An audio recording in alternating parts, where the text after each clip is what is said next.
자, 1절입니다. 속이는 저울은 여호와께서 미워하시나 공평한 추는 그가 기뻐하시느니라. 자, 오늘 1절부터 15절은 크게 두 부분으로 나눌 수 있습니다. 1절에서 8절까지는 정직한 경제생활에 대해서, 그리고 9절부터 15절은 정직한 언어생활에 대해서 말씀하고 있습니다. 오늘 1절에 보면 하나님이 미워하시는 게 있죠. 거짓을 미워하십니다. 그리고 하나님이 기뻐하신 것은 정직과 공의죠. 우리 하나님은 거짓을 미워하시고 정직과 공정을 기뻐하십니다. 거짓된 저울과 또 속이는 추는 적게 주고 많이 가져가려는 악한 것이죠. 그래서 하나님이 미워하시는 겁니다. 여러분, 사람들은 왜 이런 악한 행동을 할까요? 첫째는 자기 욕심 때문이고, 두 번째는 하나님을 경외함이 없기 때문입니다. 하나님은 우리 인간의 이런 약함 또 악함을 이미 아시고 처음부터 이런 말씀하셨죠. 레위기 19장에 보면 이 말씀이 있습니다. 너희는 재판할 때나 길이나 무기나 양을 잴 때 불의를 행하지 말고 공평한 저울과 공평한 추와 공평한 에바와 공평한 흰을 사용하라. 나는 너희를 인도하여 애굽 땅에서 나오게 한 너희의 하나님 여호와이니라. 레위기 19장에서 이미 하나님이 이렇게 말씀하신 거예요. 공평한 저울, 공평한 추, 공평한 에바를 사용해라. 사람을 속이지 말라. 왜냐하면 나는 너희를 애굽 땅에서 인도하여 낸 너희의 하나님 여호와니라. 여러분, 왜 우리가 정직해야 됩니까? 물론 사회법이 있지만 우리가 정직해야 되는 첫 번째 이유는 우리는 하나님의 백성이기 때문입니다. 정직하시고 거룩하시고 의로우신 하나님, 그분의 백성이시죠. 그 하나님께서 우리를 구원하신 거죠. 하나님처럼 거룩하게 의롭게 살아가라고 우리를 구원해 주신 겁니다. 그래서 우리는 하나님이 미워하시는 거짓, 속이는 저울, 또 속이는 추, 이런 것들을 사용하면 안 된다는 거죠. 이게 단순한 하나의 어떤 경제생활 를 말하는 게 아닙니다. 나는 장사를 하지 않으니까 이 말씀이 나오고 상관이 없구나, 그게 아닙니다. 거짓을 미워하신다는 겁니다. 2절, 교만이 오면 욕도 오거니와 겸손한 자에게는 지혜가 있느니라. 교만하면 항상 따라오는 결과는 유혹이죠. 그러나 여러분, 겸손한 자는 지혜가 있습니다. 그래서 겸손한 사람은 교만한 마음을 갖지 않습니다. 어떻게 그렇게 가능하겠습니까? 이미 우리가 살펴봤죠. 겸손한 사람은 항상 훈계의 말씀을 듣죠. 하나님의 말씀을 듣고 잠언의 말씀을 듣고 그걸 마음에 새기죠. 말씀을 받아들인다고 했잖아요. 그러니까 그 말씀을 받아들이고 자기의 마음과 생각을 컨트롤하는 거죠. 그렇기 때문에 교만한 마음을 갖지 않습니다. 오히려 지혜로운 마음을 갖죠. 오늘 2절을 1절과 연결해서 생각한다면 왜 사람들이 속이고 또 이렇게 속이면서 상거래를 하게 되는가? 교만하기 때문입니다. 교만한 마음. 남을 속일 수 있다고 생각하는 것. 그리고 남을 업신여기죠. 남을 속이는 것 자체가 이미 남을 업신여기는 거죠. 모를 거라고 생각하고 슬그머니 넘어가려는 거죠. 그러나 하나님은 다 알고 계시죠. 사람도 아는데 하나님이 모르겠습니까? 하나님이 그냥 두지 않는 거죠. 결국은 욕을 당하게 하신다는 겁니다. 3절, 정직한 자의 성실은 자기를 인도하거니와 사악한 자의 패역은 자기를 망하게 하느니라. 여기서 성실이라고 번역된 말은 원어에 보면 완전한 자를 말합니다. 그러니까 정직과 완전함을 말하죠. 정직과 완전함을 추구하면 그 삶이 걸려 넘어지거나 낭패를 볼 일이 없을 것이다, 이 말이죠. 속이면 잘 될 거라고 생각하지만 그렇지 않다는 겁니다. 오히려 정직과 완전을 추구하면 그것이 내 삶을 인도해 간다는 거예요. 근데 사람들 그렇게 생각하지 않죠. 오히려 여러분, 신의가 없고 속이는 자는 속임수와 그 사악함 때문에 결국은 그것 때문에 걸려 넘어지게 되어 있는 겁니다. 이거 우리가 너무 잘 아는 말씀이죠. 4절, 재물은 진노하시는 날에 무익하나 공의는 죽음에서 건지느니라. 완전한 자의 공의는 자기의 길을 곱게 하려니와 악한 자는 자기의 악으로 말미암아 넘어지리라. 정직한 자의 공의는 자기를 건지려니와 사악한 자는 자기 악에 잡히리라. 같은 말씀이죠. 이번에는 재물에 적용해서 말합니다. 거짓으로 얻은 재물의 무익함을 말하고 있죠. 하나님이 심판하시는 날 재물은 무익하다는 거예요. 그렇다고 해서 여러분 모든 재물이 다 무익하다 이런 말은 아닌 겁니다. 거짓으로 쌓은 재물이 자기를 영원히 지켜줄 것이라고 생각하지만 그렇지 않다는 거예요. 여러분 왜 사람이 속이는 저울과 추를 가지고 거짓으로 속이면서 재물을 모으겠습니까? 이것이 나를 지켜준다고 생각하기 때문이죠. 이게 있으면 내가 안전하다고 생각하기 때문이죠. 그러나 그것이 자기를 지켜줄 수 없다는 겁니다. 오히려 뭐라고 합니까? 완전한 자의 공의, 즉 우리가 공의와 정직을 추구하면서 살아가면 오히려 그 공의와 정직을 추구하는 삶 자체가 나를 지켜준다는 거예요. 하나님이 함께 하시는 거죠.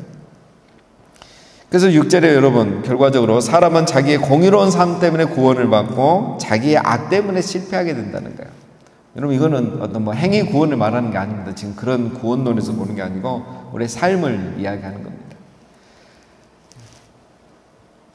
공의로운 삶을 살아가면 결국 잘 되고 자기의 악을 속이면서 그렇게 악을 행하면서 살면 그 악 때문에 결국은 실패하게 된다는 거죠. 그래서 오늘 이 말씀의 결론은 여기까지의 결론은 공의와 정의를, 공의와 정직을 추구하라는 겁니다. 당장은 어렵죠. 당장은 손해보는 것 같죠. 나의 경쟁자와 또 옆에 사람과 비교해서 뒤처지는 것 같죠. 그러나 공의와 정직을 추구하라는 겁니다. 그러면 결국은 그게 나를 지켜준다는 거죠. 그렇게 하면 이제 신정론 또 얘기까지 깊어지는데 그렇게 하면 그러면 다 잘 살게 되고 다 성공하게 되느냐? 그건 아니죠. 아닐 때가 있죠. 그게 이제 전도서 7장에 보면 또 적용이 됩니다. 내일 이제 새벽에 우리가 일부를 살펴볼 건데요. 여러분 그래서 당장은 힘들지만 우리가 공의와 정의를 추구하면서 살아가면 됩니다. 그러니까 하나님 살아계시고 내가 그것 때문에 뭐 다 부자가 되고 다 성공한 거 하지만 내 삶 자체를 그것이 지켜주는 거예요. 자, 7절. 자, 악인은 죽을 때에 그 소망이 끊어지나니 불의의 소망이 없어지느니라. 의인은 환난에서 구원을 얻으나 악인은 자기의 길로 가느니라. 자, 이제 결론을 적용하는 거죠. 악인과 의인의 심판날은 어떻게 되는가? 악인은 살아있을 때는 큰 소리 치겠죠. 그러나 죽을 때는 소망이 없는 겁니다. 자기가 모은 재물, 불의로 모은 재물, 거짓으로 모은 재물. 그래서 그는 큰 소리 치고 그것이 나를 지켜줄 거라고 생각하지만 죽을 때 끝은 소망이 없다는 거예요. 하나님의 긍휼도 사람의 자비도 찾아볼 수 없게 되겠죠. 악인은 자기가 걸어오던 길로 가게 된다 이거예요. 악을 행하면서 걸어왔기 때문에 결국 그 결과도 심판과 멸망의 길을 가게 되는 겁니다. 이거죠. 자, 그러나 의인은 하나님이 그의 정직과 공의를 기억하시고 환난 날에 구원하신다라는 겁니다. 여러분 왜 사람들이 거짓말할까요? 왜 속일까요? 왜 정직하지 않을까요? 당장의 이익에 눈이 멀기 때문에 그렇죠.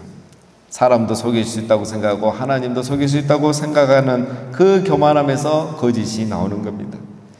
그리고 재물이 자기를 지켜줄 거라고 믿기 때문에 그 재물을 얻기 위해서는 이렇게 거짓말도 쉽게 하는 겁니다.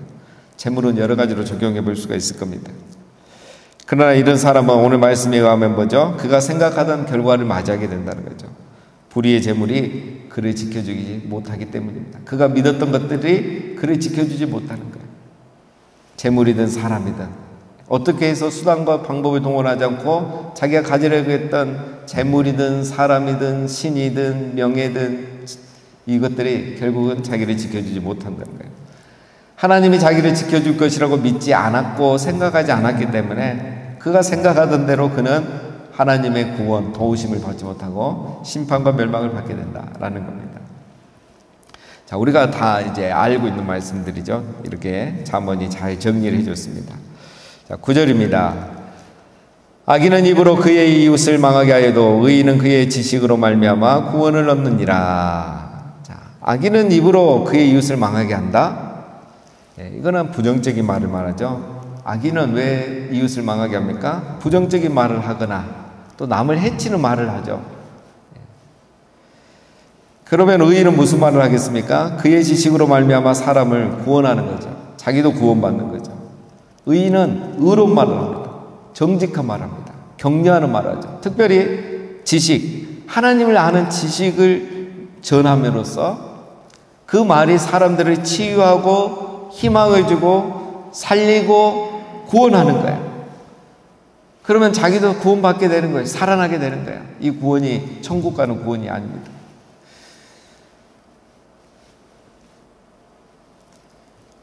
말이 사람을 살리고 이웃을 살리고 자기를 살리는 거예요.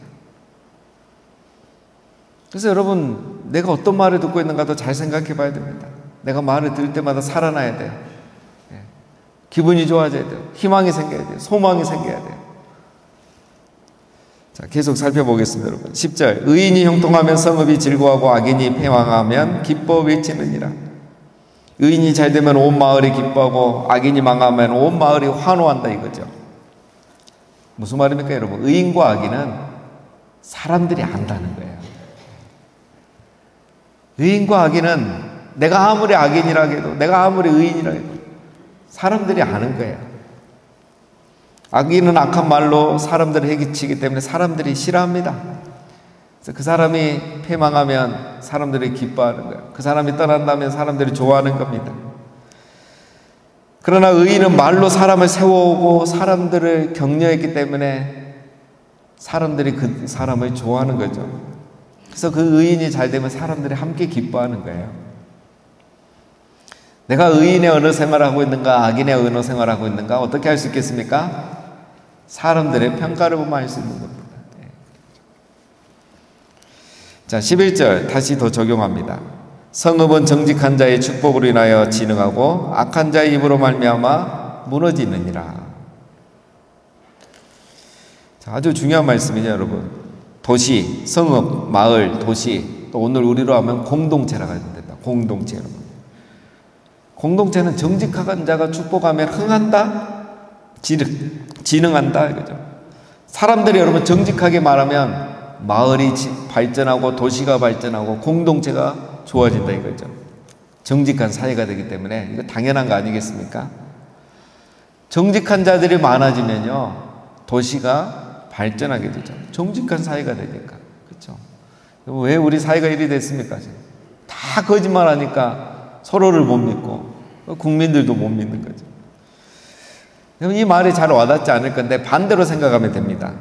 악한 자의 입으로 말미암아 성읍이 무너진다 그랬잖아요. 여러분, 공동체가 언제 무너집니까? 도시와 나라가 언제 멸망하게 됩니까? 악한 자의 입이 많아지면 무너지게 됩니다. 여러분, 전쟁으로 무너지지 않습니다. 전쟁이 일어나면 더 강해지잖아요. 더 뭉치잖아요. 그러나 내부에 있는 이 악인들의 거짓, 그 입으로 말미암아 공동체는 언제든지 무너질 수 있습니다. 왜 이런 일이 일어날까? 사람들은 여러분 정직한 말보다 거짓에 잘 속습니다. 잘 믿어요. 긍정적인 말보다 부정적인 말을 사람들은 더 공감하고 거기에 귀를 기울여요. 자, 가나안 정탐꾼 12명이 와서 보고를 했는데 10명은 부정적인 보고를 하고 2명은 긍정적인 보고를 했어요. 여러분, 백성들이 누구의 말을 믿었습니까? 10명의 말을 믿어요. 일단 똑같이 12명이 봤는데 여러분 10명은 부정적인 걸 보고 부정적인 말을 하죠. 그런데 백성들은 이 믿음의 말을 하는 두 사람의 말을 듣지를 않습니다. 받아들이질 않아요. 부정적인 말을 잡고 믿는 거예요. 신기하죠, 여러분? 자기들이 원한 걸 말해주는 사람은 두 사람이잖아요. 여호수아 갈렙. 그걸 위해서 자기들이 여기까지 왔고 앞으로 또 갈 건데 그 말씀을 붙잡아야 되는데 그 말을 안 듣고 부정적인 말을 하는 사람들의 말을 붙잡아 버리는 거예요. 여러분, 왜 그럴까요? 자, 여러분, 이 결과가 어떻게 됐습니까? 이 악인들의, 악한 자들의 입으로 말미암아 이스라엘 광야 공동체가 무너졌어요. 하나님은 그 자리에서 이 백성들을 다 죽이려고 했잖아요. 심판하려고 했잖아요. 물론 모세의 중보기도를 통해서 하나님 용서하셨지만 광야에서 그 세대는 다 죽었잖아요. 가나안 땅에 못 들어갔잖아요. 공동체가 악한 자의 입으로 말미암아 무너진 거예요. 아주 대표적인 일입니다.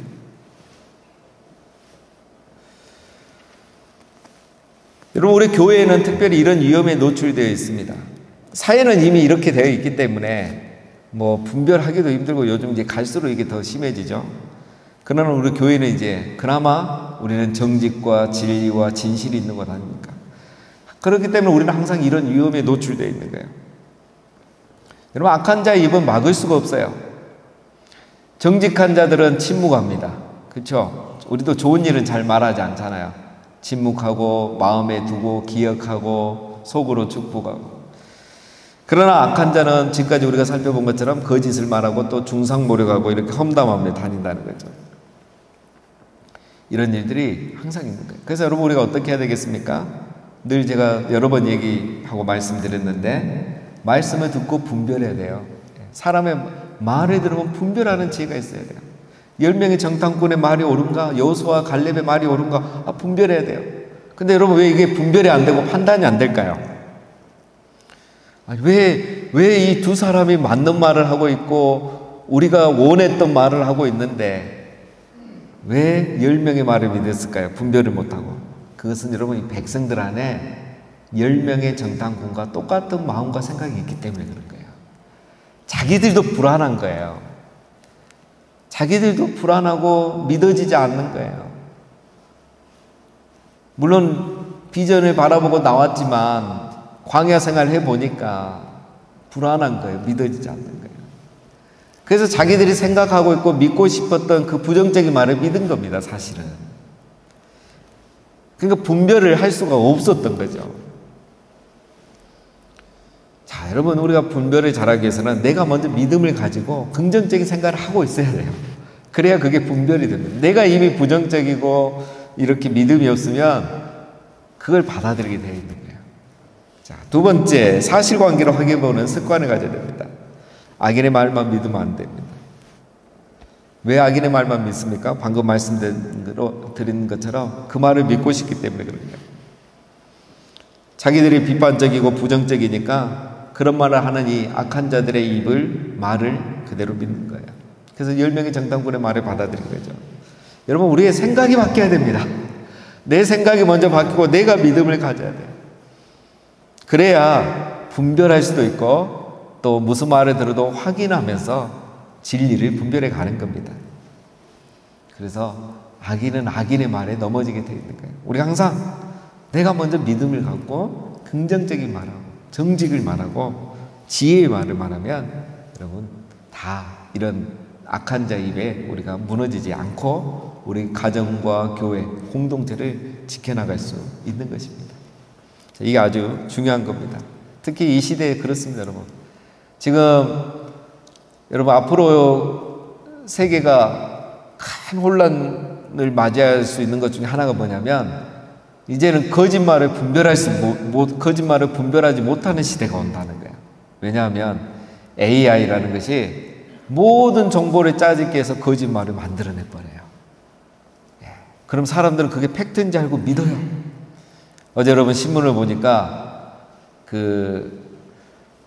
머리께서 뭐가 나냐면 전 오후에 지금 가자 지구에서 이제 가자 지구가 굉장히 이제 어쨌든 어려움을 당하고 있잖아요. 민간인들이. 그래서 이제 세계 여론을 이제 이렇게 일으켜야 되잖아요. 민간인들이 엄청난 피해를 받고 있고 이스라엘이 잔인하다. 이거를 일으키기 위해서 한 아버지가 5명의 아이를 안고 그 건물이 무너진 자연에서 흙을 뒤집어 쓰고 나오는 장면이 나와요. 4명을 거쳐 안고 1명을 손을 잡고 딱 나와요. 누가 봐도 이건 진짜 너무너무 슬픈 사진이에요. 이스라엘을 비난할 수밖에 없는 거예요. 그런데 똑똑한 사람들 있잖아요. 그 사진은 AI가 그려낸 가짜 사진인 거예요. 왜냐하면 여자아이가 아빠 위에 머리만 딱 잡고 올라가 있는 거예요. 받침이 없는데. 원래 이렇게 안아줘야 되잖아요. 손을 받쳐줘야 안길 수 있잖아요. 한 아이는 하나만 이렇게 팔 하나로 걸고 있고 다리는 여기 있는데 한 다리는 저기에 있고 AI가 완벽하게 그려내지 못한 거예요. 그러니까 딱 보니까 이거 사진은 AI가 그려낸 조합해낸 가짜 사진인 거예요. 이런 일들이 앞으로 많이 일어난다는 거예요. 그래서 여러분, 한 사람을 넘어뜨리고 우매하고 중상모략하는 거는 이제 너무너무 쉬운 시대가 됐어요. 그래서 진리를 분별할 줄 아는 그런 게 우리에게도 필요합니다. 어제 제가 신문 생각이 나서 말씀드렸습니다. 자, 12절입니다. 자, 우리는 어떻게 해야 되는가? 지혜 없는 자는 그의 이웃을 멸시하나 명철한 자는 잠잠하느니라. 두루다니며 한담하는 자는 남의 비밀을 누설하나 마음이 신실한 자는 그런 것을 숨기느니라. 우리가 어떻게 해야 되는지 나오죠? 다른 사람을 멸시하지 말아야 됩니다. 이웃을 대하는 태도가 그 언어 생활을 결정합니다. 이웃을 무시한 사람은 늘 거짓을 말하고 중상모략합니다. 비판하는 말합니다. 그러나 이웃을 존중한 사람은 그렇게 하지 않습니다. 비밀을 지켜주는 거죠. 남의 약점을 보호해 주는 겁니다. 그 다음에 이웃을 음해하는 말을 하면 안 됩니다, 여러분. 그렇죠? 그건 지혜 없는 자가 하는 말이죠. 명철한 사람은 분별력이 있어서 입을 다물고 이웃의 비밀을 지켜준다는 거죠. 명철한 사람은 자기 입을 이렇게 절제할 수 있습니다. 자, 그래서 악인과 의인의 언어 생활이 얼마나 이렇게 다른지 나오고 있죠. 14절. 지략이 없으면 백성이 망하여도 지략이 많으면 평안을 누리느니라. 여기서 지략은 지도자를 말합니다. 영어 성경에 보면 다 사람입니다. 카운셀러, 이렇게 가이더 이럴 수도 있습니다. 자, 좋은 지도자가 없으면 여러분 백성이 망하는 건 당연한 거죠. 좋은 참모가 많으면 평안을 누리게 되어 있습니다. 백성의 복은 좋은 지도자를 만나는 거죠. 그래서 우리는 기도해야 됩니다. 좋은 지도자를 주시옵소서. 특히 나라와 도시에 더욱 중요한 문제입니다. 교회도 마찬가지죠. 요즘 여러분 전쟁하는 나라들이 많아집니다. 세계 정세가 불안해지죠. 이제 3차 전쟁 시대가 이미 시작됐다 이렇게 학자들도 말합니다. 이제 러시아와 아프리카, 중동에서 시작됐고 이제 아시아에서도 시작될 거라고 그렇게 예측하고 있습니다. 남미는 전쟁은 일어나지 않지만 나라가 정말 혼란스럽죠, 여러분. 뉴스를 보면 정말 이게 나라인가 싶을 정도로 남미 국가들은 지금 정말 혼란스럽습니다. 공통된 특징들이 있죠. 지도자를 잘못 만난 거예요. 너무 나쁜 지도자들을 만난 거예요. 그래서 전쟁이 일어나게 되고 나라가 그냥 혼란하게 되고 오히려 악한 자들이 막 나라를 이렇게 이끌어가고 있는 시대가 돼버린 거죠. 그게 지금 이 21세기 우리 눈으로 보고 있는 겁니다. 그래서 여러분 우리는 좋은 지도자들을 위해서 또 좋은 지도자를 달라고 그렇게 기도해야 됩니다. 마지막 15절입니다. 타인을 위하여 보증이 되는 자는 손해를 당하여도 보증이 되기를 싫어하는 자는 평안하니라. 자, 이거는 우리가 이미 6장에서 다 살펴본 내용입니다. 자, 오늘은 정직한 경제생활, 정직한 언어 생활에 대해서 살펴봤습니다. 자, 우리는 하나님의 자녀로서 정직한 경제생활, 정직한 언어 생활을 됩니다. 왜냐? 또 이것이 우리를 지켜주고 우리를 구원해주기 때문입니다. 그리고 또 한 가지, 우리는 하나님의 백성, 하나님의 자녀이기 때문에 당연히 이렇게 살아야 돼요. 왜? 우리 하나님이 거룩하신 분이고 의로우신 분이기 때문에. 자녀는 그 아버지를 닮죠. 우리는 하나님 아버지를 닮은 하나님의 자녀인 것입니다. 오늘도 또 항상 이렇게 의인으로서 우리가 정직하게 살아가고 우리 때문에 도시가 흥왕하게 되고 공동체가 축복받게 되는 그러한 우리 모두가 다 되시기를 주님의 이름으로 축원드립니다.